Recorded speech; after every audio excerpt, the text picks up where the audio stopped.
What's going on, everybody? It is the day before Hurricane Helene. Is that how they're saying it? Yes, sir. Helene. Why is it always Ian or Idalia or what was the one that hit Fort Myers? Irene. It's always the Crazy sounding names. crazy sounding names that always get us the worst. But it's the day before the hurricane. We're gonna go prep some boats. I've already been at it for probably 2 days now. A couple boats in the water to do. A few boats on lifts. That's really the main concern with a lot of people around here is the boats on the lifts, because if we get an 8-foot surge in Tampa Bay, in the Tampa Bay area, we're definitely gonna have some boats floating around. And there's a particular way to secure a boat on a lift so that if it does float, you got a decent chance that you can still salvage the boat and allow the boat to come back down on its lift. I'll be covering that today. I'll show you how we do it, and I'll show you how we tie up the boats that are sitting in the water. And we got Charlie with us today. Hello, everyone. So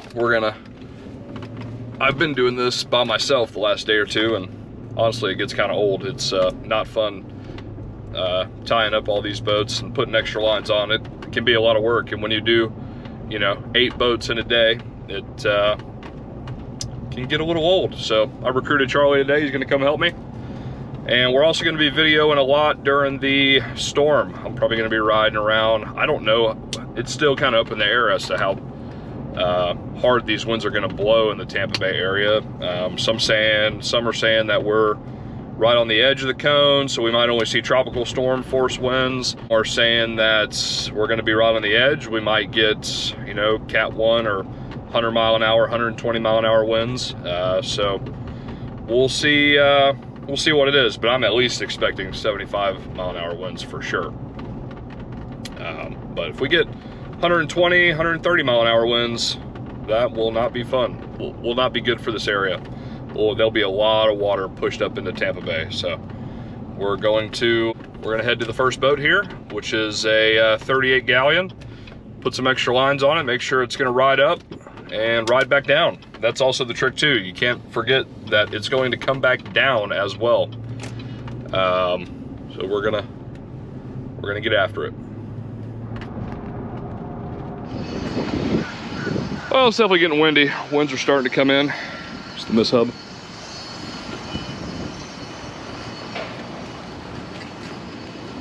Nice old Hatteras. Oh, there she is. See how she's currently tied up.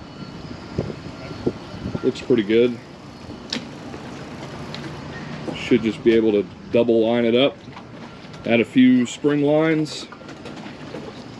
Account for about 5 to 6 more feet up, and it'll be good.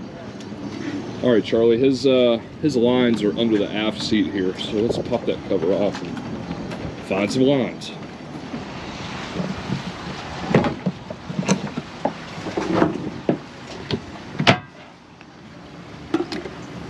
Hopefully he's got a couple more.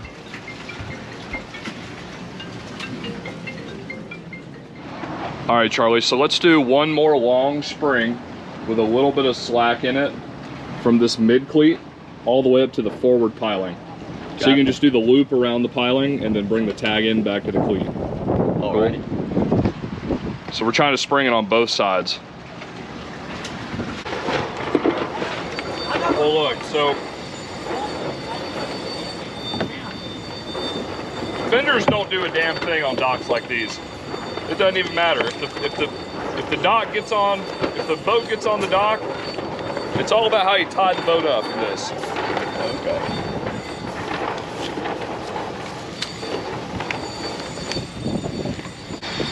You want these lines to be nice and long.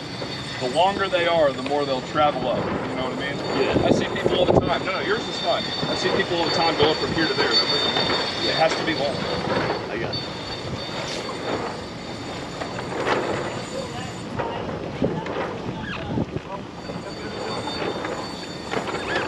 So we're gonna double these stern lines, and we're gonna double the bow lines. I've got a rear spring and a forward spring now on both sides of the boat. So that should be good. I might double this side just in case. Maybe add another rear spring from this piling to this cleat. You want as many rear springs as you can get away with, because the worst thing that will happen is if this boat starts sliding back into this dock. That would be very bad.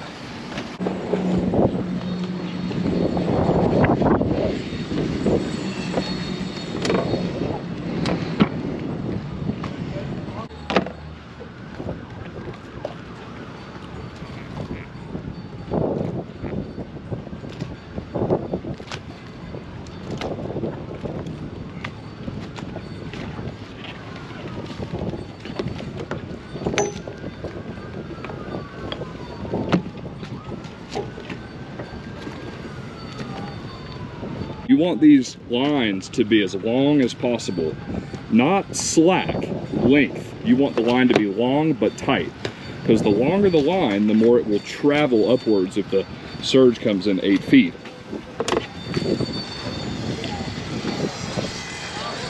If I put a bunch of slack in these, then they won't do anything. They have to be long and tight. And you got to look at the line and make sure that this will come up. All right, we've got our bow lines doubled. We're gonna do one more rear spring back here.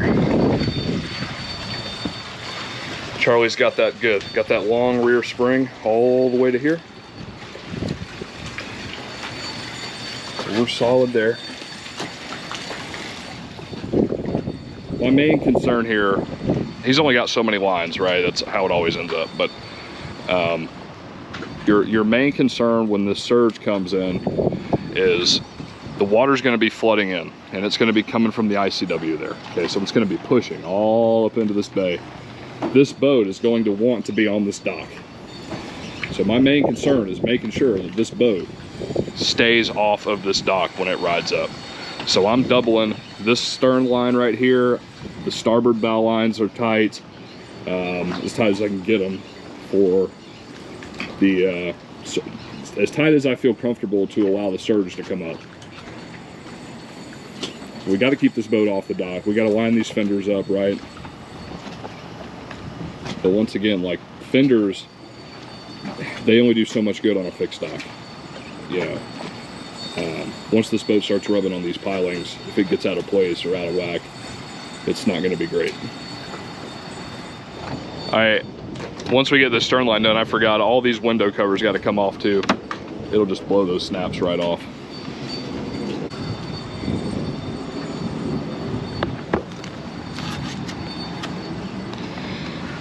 At least the pilings are doubled up. That's good. Some of them are. If you have any biminis up or anything like that, we're going to check his covers, his seat covers. If his seat covers are tight and they're well secured, we'll probably just leave them. But a lot of times you want to take those covers off. It just depends. But if you got any loose covers, bimini tops, stuff like that, you definitely need to take them off.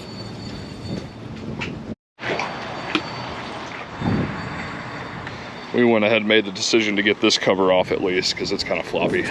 These other ones are pretty tight. The seat one's not going anywhere.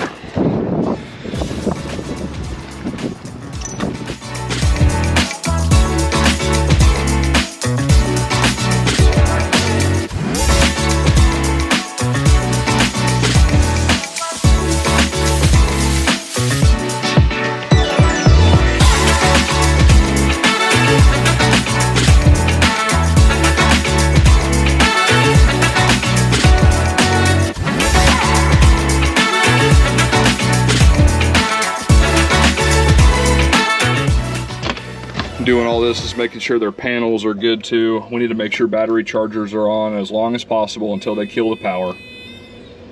On to the next one. All right, we're looking pretty good. Got a good fender placement. We got lines on both sides doubled up. So, on to the next. All right, so here's a great example of what not to do. So this boat's got maybe 6 feet, 7 feet before it floats. And he's got a single line on the dock here.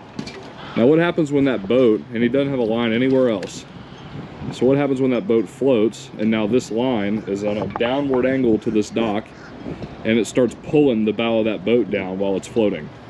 Number one, it's going to come right into this dock, and it's going to be on top of this dock, and then it's going to probably sink after the water recedes. Or number two, this line is probably going to pull the bow down a lot, and I don't know, maybe sink the boat, but regardless, it's not going to be good. He just did this single line, no other lines. What he should have done, and what I'll show later, is spring him. So one line from the bow to the far rear piling, one line from the stern cleat to this piling. Cross the lines. That way the boat cannot shimmy back and forth in between the lift. So if the water receded, or when the water recedes, and if the boat survived all that, it would come back down and it would sit right back on the lift, assuming that the pilings hold up. So we're going to go ahead and undo this line. For the most part, this boat's tied up pretty well, but this 1 4-foot stretch of line that was already extremely tight on this high tide, if the water level did rise 5 feet, that line would either break, or it would do nothing but pull this boat closer to the dock as the water level rose. So we're going to undo this, and we're going to make the line longer. Put it back on that same cleat, but I'm going to extend it all the way. Try to get to this one. Yeah, I'm gonna go all the way from here, all the way there. So I'm gonna keep it tight, but it's long. So if the boat rose 5 foot right now, this line would just go up with it. Can you get off the boat there, Charlie? Oh yeah. Okay, good. I'm suing. You're gonna sue me? Damn. True friend. Like that stern line could be a little tighter. This one? Yeah, wouldn't you agree? Yes, sir. Needs to stay off this dock. It's all in the details with this stuff.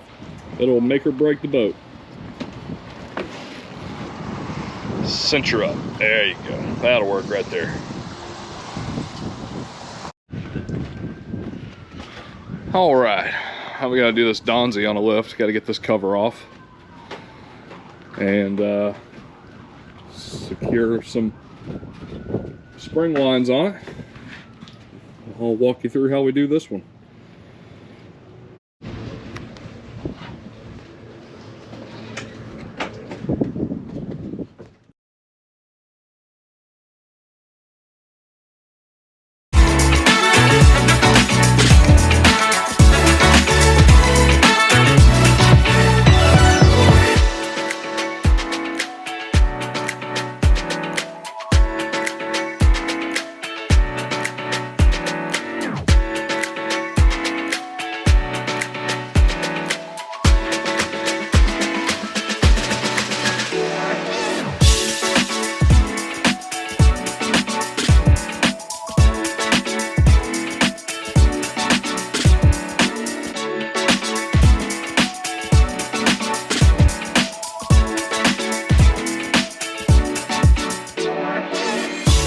Well, this one was a little tricky. He didn't exactly have lines long enough, but the only way I could make it work was to come to this piling, to this cleat here, leave a little bit of slack in it.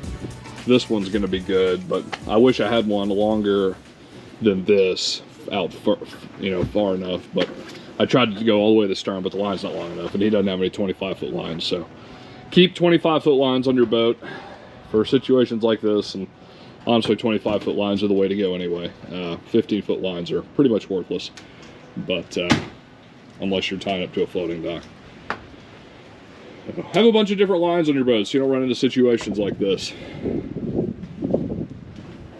All right, on to the next one. Let's get the lift down. Ooh.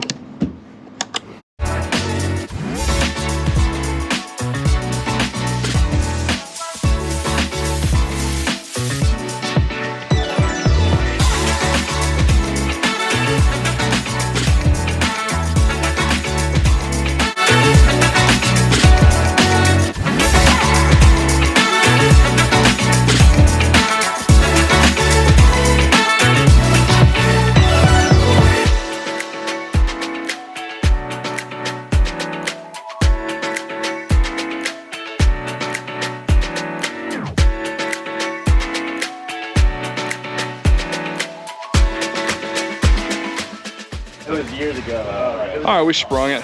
he had some nice long lines. It's probably like the third year in a row I've tied his boat up for him, but got some ratchet straps secured to the lift so it doesn't swing. Got our spring lines going fore and aft. If the boat floats, it'll ride up.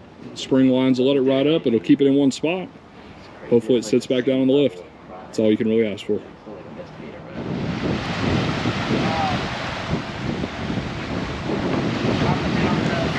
All right, we're getting this Hanover done now. It's on a lift. He had the lines from the cleats down to the lift like that, which is not going to do anything. I explained to him that once it starts floating, it will just bring the lift with it, and it will be up on this seawall in no time. So we're taking those off, and we're going to spring it, cross them, bow to stern on both sides.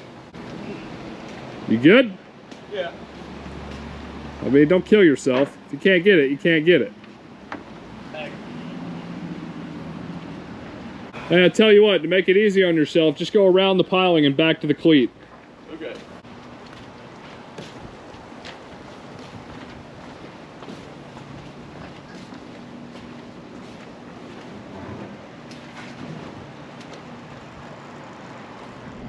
That was the last of them all. We just filmed a few of them for you today, but also easy enough, Charlie. Absolutely. Had to do a little monkeying and climbing, but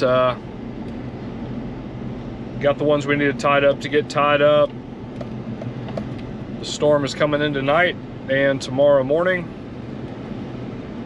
Some people think we're going to get 5 to 6 feet of surge. Some people think we're going to get 8 feet of surge, but we don't really know. We're right on the edge of the cone, so I will be riding around tomorrow filming during the storm, checking on some of these boats. So we'll be at the marina. We'll give you an idea of what the winds are looking like and all that good stuff. Appreciate y'all watching and following along today. Hope I answered some questions and taught you a little bit about how to prepare your boat for a hurricane. Give us a like, leave a comment, please subscribe. Appreciate it.